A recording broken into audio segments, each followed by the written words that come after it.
The unseen legacy of the first pirate queen.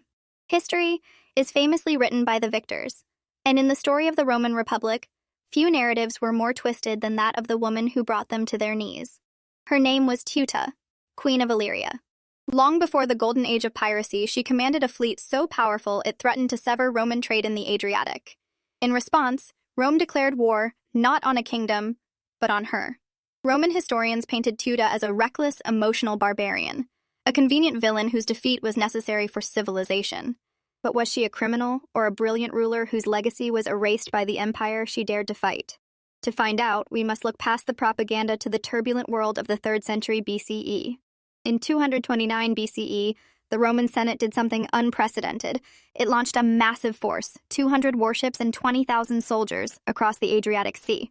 This was the first time Roman legions had crossed that water to wage war.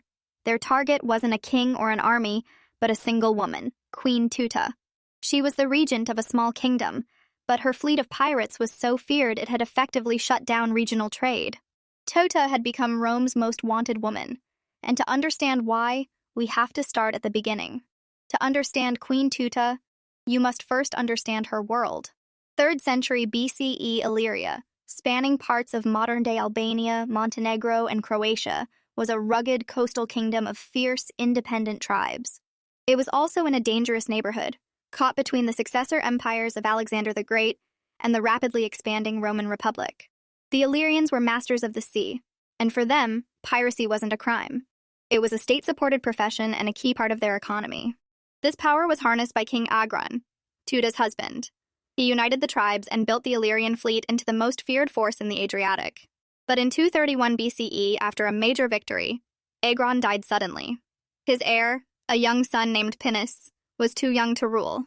This created a power vacuum, and Agron's formidable widow, Queen Teuta, stepped in as regent.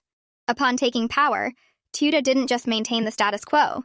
She escalated her husband's ambitions. She launched aggressive military campaigns, capturing the wealthy city of Phoenice in Epirus. The victory sent a clear message that Illyria was now a dominant regional power. Teuta's true genius, however, lay in naval strategy. She invested heavily in her fleet and then unleashed it with a historic decree. She granted all Illyrian ships a license to plunder non-allied vessels. Piracy became her official foreign policy, a tool to weaken rivals, fund her armies, and assert control over Mediterranean trade. This brilliant and audacious move put her on a direct collision course with Rome. For Teuta, piracy was statecraft. Much like the privateers of later centuries, her pirates were agents of economic warfare, leveling the playing field against larger empires. Protected by the queen, Illyrian ships swarmed the trade routes between Greece and Italy. The plunder flowed back to Illyria, funding Teuta's government and making her incredibly popular at home. But in Rome, the mood darkened. Italian merchants were losing ships and fortunes, and the Senate was flooded with complaints. Teuta's success was a direct threat to Rome's economic security. The Romans decided to try diplomacy first, a move that would prove to be a fatal miscalculation. In 230 BCE, Rome sent 2 ambassadors to Teuta's capital to demand an end to the piracy. According to the historian Polybius, Teuta responded with defiance. She stated that while she would prevent harm from the royal fleet, it was not the custom of Illyrian kings to stop their subjects from taking prizes at sea. This answer was unacceptable to the Romans. One envoy allegedly insulted the queen, vowing that Rome would change Illyrian customs for them. Enraged by this, Teuta supposedly had the ambassador assassinated on his journey home. Whether this was true or merely Roman propaganda, the news gave the Senate the perfect pretext for war. Diplomacy was over. Teuta had crossed a line. Rome's response in 229 BCE was swift and overwhelming. They launched their massive invasion fleet, catching Teuta completely by surprise, as she had sent much of her own navy south to attack Corcyra. The war began with a devastating betrayal. Demetrius of Pharos, one of her key commanders, surrendered his island to the Romans and became an advisor to them, guiding their forces through the Illyrian coast. Aided by Demetrius, the Roman legions swept north, dismantling Teuta's kingdom. Outmaneuvered and outnumbered, Teuta was forced to retreat to her fortress at Rizon, where she surrendered in 228 BCE. The peace terms were humiliating. She lost huge territories, had to pay tribute, and her navy was permanently crippled. Rome had not just defeated her, it had erased Illyria as a sea power. With Teuta's defeat, her real story ends, and the Roman propaganda takes over. The primary historians who recorded her reign, like Polybius, were her enemies.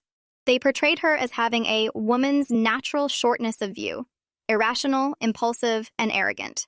This was character assassination designed to justify Rome's conquest as a civilizing mission. The image of the sharp political leader was erased and replaced with a caricature. Her final fate remains a mystery. Some sources say she abdicated her throne. A local legend claims she threw herself from a cliff in a final act of defiance.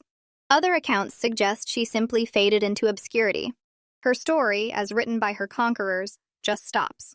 So, who was Queen Teuta? The villain of Roman history or the national hero of modern Albania? The truth is likely somewhere in between. She was undeniably a ruthless ruler in a brutal era, but also a strategic leader who built a maritime empire using the tools available to her.